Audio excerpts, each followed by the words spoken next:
today I am announcing a new series that I am looking to get started soon.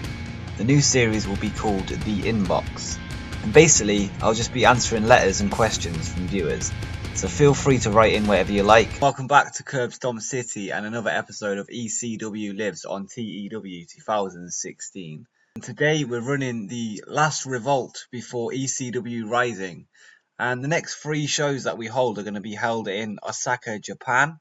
This Revolt is, ECW Rising will be, and the Revolt following Rising will be as well. So yeah, it'll be interesting to see how that goes. But before we go into the show, we've got a locker room incident involving CM Punk, and he gave the locker room a lift as he unveiled a series of spot-on impressions of some of his colleagues. So yeah, that's good. Punk making people laugh. So yeah, it's good to have that around the locker room. So we're going to go to Kinki in Japan. We're going to the Osaka Regent Garden, which holds 250 people, and we're expecting 254. So whether we sell out or not, we'll have to wait and see. As I was booking this show, I went to look at the local workers that we can hire, and apparently Fergal Devitt lives in Kinki, Japan. So yeah, obviously he's training in the New Japan dojo at the minute, I'd assume. And yeah, we can actually get him on a one-night deal. Unfortunately, he only works in Britain and Japan, so we can't get him on a full-time deal. But hopefully, if he gets over tonight, maybe he chooses to work in America. But we'll have to see. I'm not really expecting that, but maybe that will happen. I'm just going to look at his popularity in America. So he's actually 0 everywhere. So does that mean he hasn't had any matches at all? No, he hasn't had any work so far in the save. So maybe he changes his mind about working in Japan and Britain. Or maybe we can help him get some work in Japan. But yeah, definitely getting him. We're going to put him on TV tonight and see how that gets on. We might even get him for all 3 shows. So yeah, just to help him out a little bit. So we begin the show with Rena in the ring, who is Sable. And she says, "Welcome to ECW, a new ECW. You might recognize me. In fact, you definitely recognize me. I refused to get back into the wrestling business until I found the right person to work with. We have this guy in the ring, Fergal Devitt, and he is simply food for my new client. Please welcome, for the first time, my monster, Monsuta." And then Monsuta enters the ring, ready for his match. And this got a D-36. And Rena debuted her bitch gimmick, which got above average. But she had major problems due to the language barrier. Since we are in Japan, I forgot about that. So yeah, promos probably aren't going to go as well over as I thought they might tonight. But still, the audience at home recognizes what they're talking about. So I guess hopefully that comes across in the game. And Monsuta's debuted his hired gun gimmick and got an awful. So yeah, good start. And the announcer and colour commentary lifted the segment, and the angle got the show off to a strong start, so that's all right. D- isn't too bad, I suppose. And the angle got the crowd hotter, and there were no improvements. And then we moved to the match itself, Monsuta versus Fergal Devitt, and in a bout that didn't have much heat and terrible wrestling. Monsuta defeated Fergal Devitt in 8 minutes 20 by pinfall, and a pretty vocal crowd didn't seem particularly thrilled with seeing Monsuta. That's surprising because he is over in Japan. So yeah, we're gonna have to keep an eye on that. We might have to change the worker behind the mask. We'll have to see. I'll show you the worker after this show anyway. But yeah, it's got a D-44, and Monsuta got a 50, so not too bad. And Fergal Devitt got a 24. And then Paul Heyman stands up from commentary with an announcement. And next up, we're going to see a triple threat match. The winner will take on Samoa Joe at ECW Rising for the ECW World Television Championship. And again, the language barrier got in the way. E27. Then in about that, decent wrestling but little heat. Kenta defeats Tommy Dreamer and Tajiri in 9 minutes 33 when Kenta defeats Tajiri by pinfall. And this got a 61C, so good match. And Kenta has got his first big win in ECW, and he's going to go on to ECW Rising to take on Samoa Joe for the television championship. And Kenta got a 57, Dreamer got a 60, and Tajiri got a 56. So it's pretty close in terms of who was the best in the match. So yeah, I think I made the right choice putting the youngster over, giving him his first major pay-per-view appearance and first title match, I believe, and 61C for that. Then a video airs showing Yoshinari Ogawa versus Rhino for the GPWC World Heavyweight Championship. This happened on Pro Wrestling Noah this past week, and Rhino has lost his belt in Japan.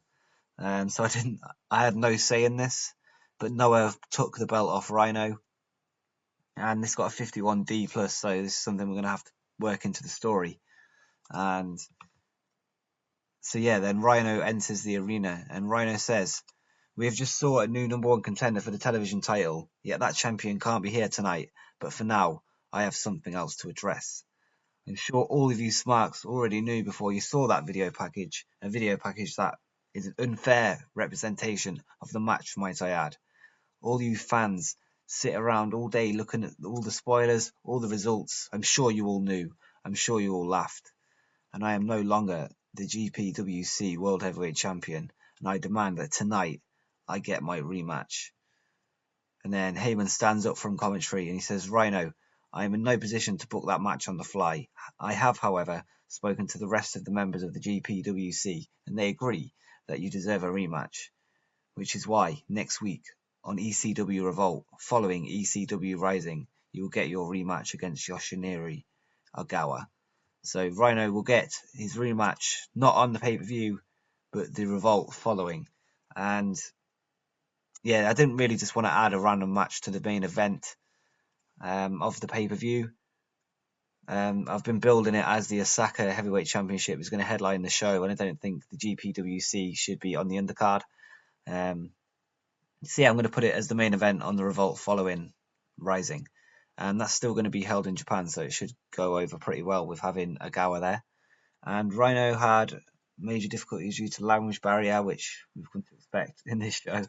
And yeah, apparently the Blackout storyline has advanced, which should have ended quite a while ago. And E plus 32. So I need to go back through the storylines, I think.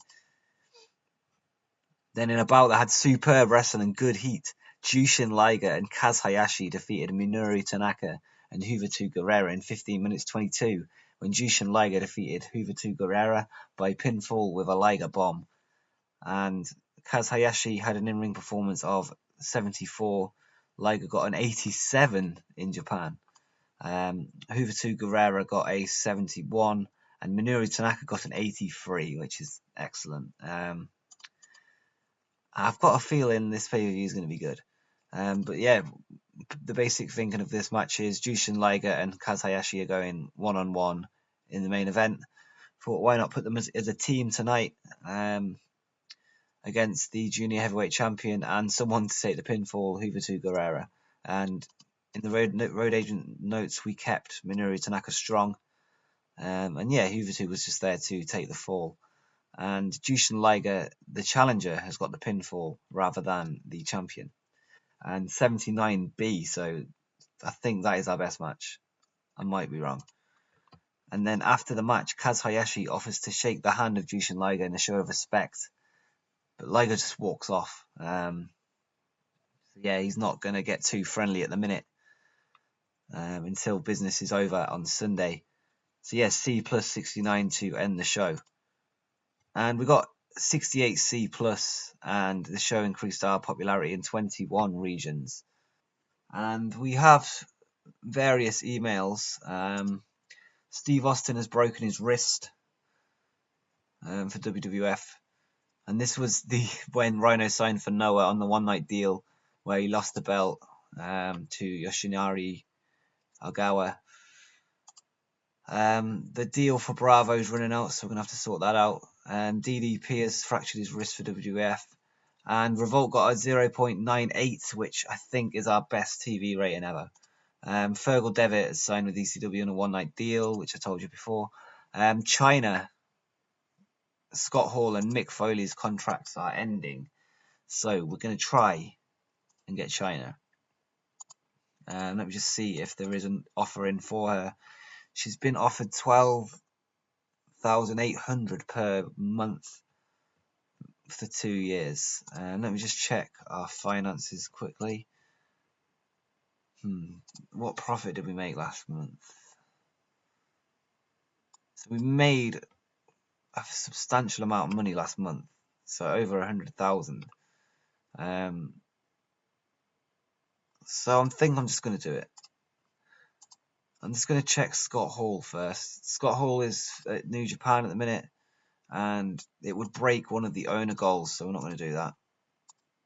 And Mick Foley would be amazing to sign, but he thinks we're too small, which is a shame. So yeah, it looks like we're just going to have to get China. Let me just check Fergal Devitt quickly to see if he can work in the USA, and he can now. So yeah, brilliant. We're going to bring in Fergal Devitt, and I think we're going to do it on a written deal. So we're going to get him for 5 years. I mean, he's going to be the future of the company. I think probably at the minute in real life, he's like my favorite wrestler. Maybe behind Seth or Dean, but yeah, it's definitely Finn is definitely up there. 458 in the world. So yeah, the plan worked really. And yeah, back to China. She wants 13,800. I'm just going to check what Vampiro was on. So she'd be the second highest paid wrestler we've got. And I've changed the product to integrated. Did that quite a while ago. So she could just fit into the men's division. In fact, what I'm going to do, I'm going to leave that here. I'm going to leave the episode here, and I want your thoughts in the comments below about China, whether we should bring her in as a competitor for the males division. Obviously, she was booked in WWF as fighting men, so it could work. Or should we build a women's division? What do you think? So let me know in the comments below, and I'll take that into consideration before the next episode. So I said I was going to show Monsuta off, so here he is. He's got 70s in Japan, and yeah, he's decent in USA. His class is lower mid card for us, based on his American popularity. He's average in the ring, which isn't great. He's strong physically. And I wrote a little bio for him. Monsuta is billed at 6'7", 300 pounds, from Osaka, Japan. He joined Extreme Championship Wrestling in August 2001 alongside his manager, Rena.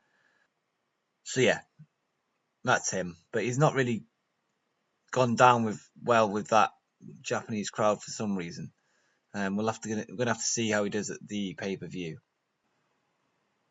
So if you're excited for ECW Rising, be sure to hit the like button, and it will probably come quicker. But we're just going to go through the card before we end the episode. Juventud Guerrera is going to take on Taka. Monsuta is going to take on Super Delphin, the former Osaka champion.